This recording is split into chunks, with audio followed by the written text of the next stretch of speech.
Hello everyone. तो आज के एपिसोड में हम बात करते हैं अप्रोच टू आर्थराइटिस, जो कि बहुत इम्पोर्टेंट टॉपिक है।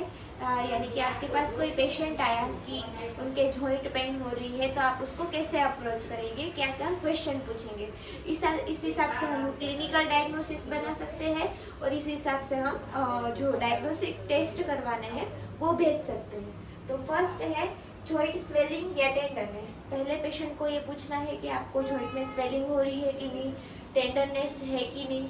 फिर क्या है डिफ्यूज पेन, पर्टिकुलर एक जगह पे पेन हो रहा है कि उसके आजू बाजू में भी पेन हो रहा है। फिर pain increase pain in active और पैसिव मूवमेंट, जैसे कि एक्टिव मूवमेंट करने पे भी हो रहा है, पैसिव मूवमेंट करने पे भी हो रहा है। तो ये सारी चीज़ें हमें पूछनी है। फिर क्या करना है, ये अलग अलग पॉइंट्स है जो हमें पूछने हैं। पहला पॉइंट है मोड ऑफ ऑनसेट, यानी कि कब पेशेंट को स्टार्ट हुआ, एक्यूट है या फिर इंसीडियस है। एक्यूट यानी कि लेस देन 6 वीक और क्रोनिक यानी कि 6 ग्रेटर देन 6 वीक। ये तो हमने ड्यूरेशन वाला कर लिया। अब एक्यूट में कौन कौन सी कंडीशन हो सकती है, जैसे कि गाउट है, वायरल आर्थराइटिस है, यानी कि जो चिकनगुनिया वाले पेशेंट है उनको बोलते हैं वायरल आर्थराइटिस, तो वो एक्यूट कंडीशन है। फिर इंसीडियस यानी कि धीरे धीरे हो रहा है, तो उसमें आएगा आरए मतलब रूमेटॉइड आर्थराइटिस, स्पॉन्डाइलोसिस आर्थराइटिस और ओए यानी कि ओस्टो आर्थराइटिस, यानी कि जो मोस्ट कॉमनली जो नी पेन वाले होते हैं ओल्ड एज में होता है वो। इसमें भी बहुत डिफरेंस है। फिर हम थर्ड क्वेश्चन पूछेंगे इन्फ्लामेटरी है या नॉन इन्फ्लामेटरी, कैसे पता लगाएंगे। जैसे कि मॉर्निंग स्टिफनेस हो रही है तो वो इन्फ्लामेटरी है, जिसमें ग्रेटर देन 30 मिनट होगी, और नॉन इन्फ्लामेटरी में होगी लेस देन 30 मिनट, सुबह की मॉर्निंग स्टिफनेस। पेन, तो जो इन्फ्लामेटरी होगा उसमें बाय रेस्टिंग से पेन बढ़ जाएगा, और इसमें पेन कैसे बढ़ेगा, नॉन इन्फ्लामेटरी बाय मूविंग करने से पेन बढ़ेगा। जैसे कि अब इसमें एग्जांपल के साथ ही हम समझ लेते हैं, जो आरए एसपीए गाउट है वो इन्फ्लामेटरी है, तो ये पर्टिकुलर ये पेशेंट की जो क्लिनिकल है वही डायग्नोसिस है इसका मेन। तो और बाकी नॉन इन्फ्लामेटरी में आप देख सकते हैं ऑस्टियोआर्थराइटिस और हाइपोथायरॉयडिज्म के। और जो ये पेशेंट होते हैं आरए वाले, मॉर्निंग स्टिफनेस उसमें ज़्यादा रहेगी, पेन जो रेस्ट करेगा तो इंक्रीज हो जाएगा, स्पॉन्टेनियस फ्लेयर इसमें देखने को मिलेंगे, ईएसआर सीआरपी बढ़े हुए होंगे, और साइनोवियल फ्लूइड का हम एग्जामिनेशन करेंगे तो उसमें डब्ल्यूबीसी ग्रेटर देन 2000 आएंगे। अब ऑस्टियोआर्थराइटिस वाले जो पेशेंट होते हैं उसमें मॉर्निंग स्टिफनेस नहीं होती, बहुत कम होती है, बाय मूविंग पेन है वो बढ़ता है, बाय रेस्टिंग कम होता है, जो मोस्ट ऑफ यही होता है, ठीक है। और बाकी स्पॉन्टेनियस फ्लेयर नहीं होते, ईएसआर सीआरपी नॉर्मल होते हैं, और जो साइनोवियल फ्लूइड डब्ल्यूबीसी होते हैं वो लेस देन 2000 से कम होते हैं, ठीक है। तो ये इससे ही आप ऑन द स्पॉट डायग्नोसिस बना सकते हो। अगर आपको ये सारी चीज़ें पता है और आपने पेशेंट को अच्छे से पूछा है तो आप स्पॉन्टेनियसली आरए और ओए में तो डिफरेंस पता लगा ही सकते हो। फिर आप ऑर्थो में रिफर कर दीजिए। फिर क्या है नंबर ऑफ जॉइंट। अब आप पेशेंट आया कि जॉइंट पेन हो रहा है, तो ये भी तो पूछना पड़ेगा कौन कौन से जॉइंट में पेन हो रहा है, तो आपको नंबर्स गिनने हैं।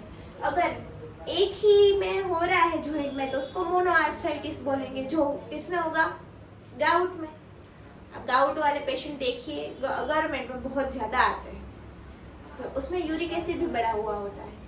फिर ओलिगो आर्थराइटिस, यानी कि 2, 3, 4 तक है ना, वो ओलिगो 4 जॉइंट तक पेन हो रहा है तो वो ओलिगो आर्थराइटिस है, जिसमें कौन कौन आएंगे, गाउट भी आएगा और जे आए जुवेनाइल आइडियोपैथिक आर्थराइटिस भी आएगा।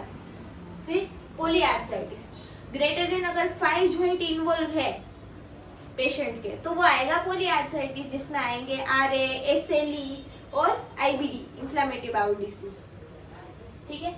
फिर हम देखेंगे सिमेट्रिकल है या एसिमेट्रिकल। अब सिमेट्रिकल को सबको समझ में नहीं आता, तो सिमेट्रिकल यानी कि एक के बाद एक जॉइंट इन्वॉल्व होते हैं, और एक एसिमेट्रिकल यानी पहले एल्बो जॉइंट हुआ, फिर डायरेक्ट नी जॉइंट हुआ, फिर डायरेक्ट वापस रिस्ट जॉइंट हुआ, तो ये होगा एसिमेट्रिकल। तो सिमेट्रिकल में क्या होगा, आरए है, एसएलई है, सिस्टमिक स्क्लेरोसिस है, नोड्यूलर ऑस्टियोआर्थराइटिस है ये। और एसिमेट्रिकल कौन सा होगा? ये गाउट और स्पॉन्डाइलोसिस आर्थराइटिस, SPA।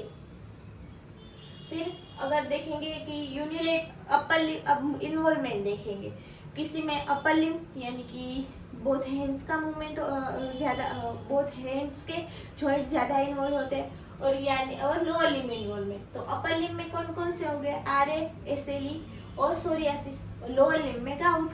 इतना सिंपल है। फिर type of joint involve, small joint involve है या फिर लार्ज जॉइंट इन्वॉल्व है।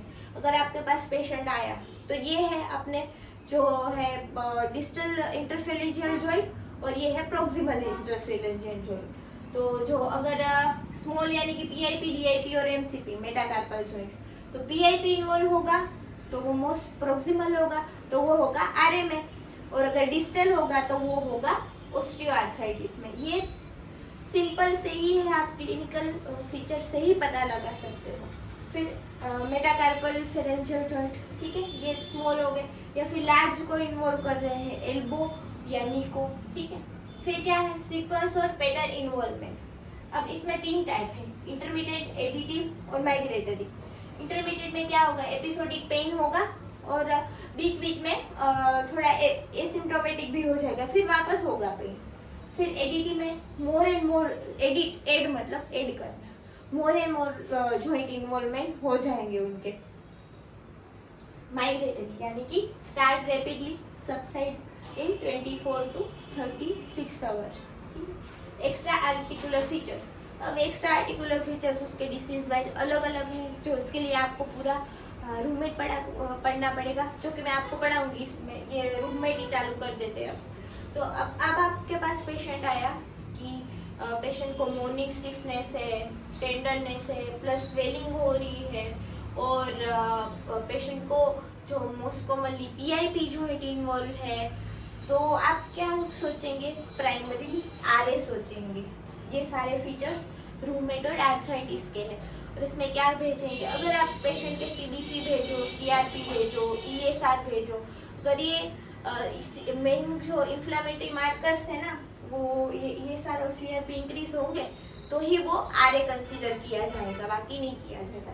बाकी क्लिनिकली भी इसका जो क्राइटेरिया है वो अलग है, या तो फिर हम इन दोनों में डिफ्रेंशिएट करके फिर हम इवेल्युएट करेंगे पेशेंट को। तो आई होप कि आपको ये वीडियो अच्छा लगा हो, और अगर अच्छा लगे तो लाइक करें, शेयर करें, कमेंट करें और सब्सक्राइब करें। Thank you for watching.